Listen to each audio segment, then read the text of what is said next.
Hello guys, thank you for choosing our video. Please support us with like and sub. Let's go to the video. Number 1. Zombie. The most common enemy in the game. These zombies are the poor police officers and residents of Raccoon City after being infected by the T virus. Now they are shambling corpses, roaming the hallways and streets, ready to devour anything living they come across. How do they kill? You can shoot them in the head. Number 2. Licker. These aggressive creatures are the result of bioweapon research conducted using the T virus. They are capable of climbing on walls and ceilings using their immensely large and powerful claws. Their weakness is their inability to see. However, their hearing has developed to be incredibly sensitive. When it comes to killing lickers in Resident Evil 2, they're just about the toughest type of common enemy that you can encounter. If you're playing on assisted mode, then one shot with Leon's shotgun or Claire's grenade launcher will kill them outright. But if you're playing on standard or hardcore difficulty, then you'll want to use your best weapon possible to try and take them out. The Magnum is an excellent option here, and you can kill a licker with 2 shots to the head with this powerful hand cannon. Grenades are also great, and are best used when you're about to make your first move against one of the monsters. We should also note that, just like with every other enemy in Resident Evil 2, there aren't actually any rewards for killing lickers. You won't get a special item drop or anything like that, and you'll be instead killing them purely for convenience. Number 3. Zombie Dog. These canines have been infected with the T virus, resulting in them becoming zombified. This has not restricted their ability to move incredibly fast and agile, and they will pursue you relentlessly. They do not take much ammunition to put down, but their speed can make them difficult to target. Number 4. Tyrant. This monstrous stranger will pursue you throughout the police station and attempt to punch you to death should you come within striking distance. His motives are unknown, but there are reports that he was developed and programmed by Umbrella to rid Raccoon City of witnesses of the virus outbreak. It is possible to momentarily stun this pursuer with enough ammunition, but it is more advisable to simply run. If he loses track of you, he will systematically patrol the station looking for you. Your gunfire, even your running footsteps, will alert him to your presence and he will hone in on your location. Number 5. An alligator that has mutated and grown to immense proportions due to the effects of the T virus. This lives underneath Raccoon City and you encounter it whilst playing as Leon as you traverse the sewers in search of the entrance to the Nest facility. The sequence in which you encounter it involves you having to avoid its bites. This will culminate in you ducking underneath a gas pipe, which you need to shoot to put the alligator down for good. Number 6. These monstrous mutations are the result of the failed offspring produced by the creature known as G. They start off as this infant version of themselves, but grow into a large G adult within a short space of time.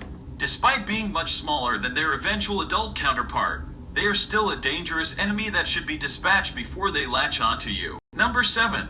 These monstrous mutations are the result of the failed offspring produced by the creature known as G. They start off as G young, but grow into these within a short space of time. These adults can crawl and swim through the sewage systems of Raccoon City very quickly. If they manage to grab you, they can infect you with a toxin that has to be healed with a blue herb. They can also spew forth more of the young versions of itself. Number 8. LVY. These walking abominations are actually the poor scientists of the underground laboratory that have been infected by Plant 43. A mutant plant experiment that spread itself throughout the facility. The result is essentially a zombie with plant-like appendages, and is extremely lethal on close proximity, sometimes resulting in an instant-death attack. As with all plant-based creatures, their primary weakness is fire. Number 9. Super Tyrant. The relentless tyrant that appeared to be indestructible makes an unexpected comeback. The injuries it suffered may appear to have damaged it significantly, but unfortunately they triggered an underlying mutation that allowed the tyrant to enter a state that can best be described as a berserker. It now not only has the ability to jump and sprint, but most weapons do very little to face it. The only way to defeat it is to use a very powerful weapon. Number 10. This creature is the result of a human being directly injected with the G virus. The human in question is none other than William Birkin, the creator of the G virus, who only subjected himself to his own creation in an effort to take back what was stolen from him.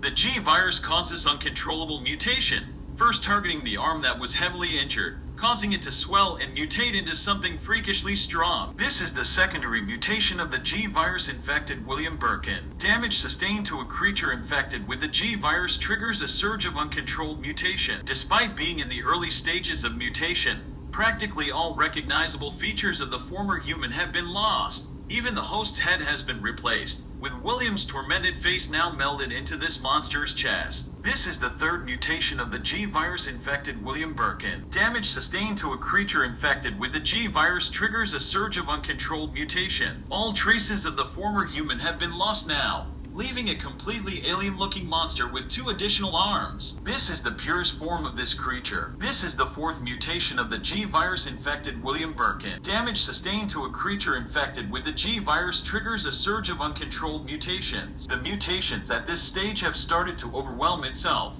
resulting in the virus overcompensating and producing a vile monster. However, despite these changes, it has not slowed down this creature's agility or instinct to kill. This is the final mutation of the G-virus infected William Birkin. The sheer bulk of this creature is its downfall, with the mutation of itself completely out of control as it desperately tries to cling on to its own life in order to destroy all others. Thanks for watching video. Please like and sub.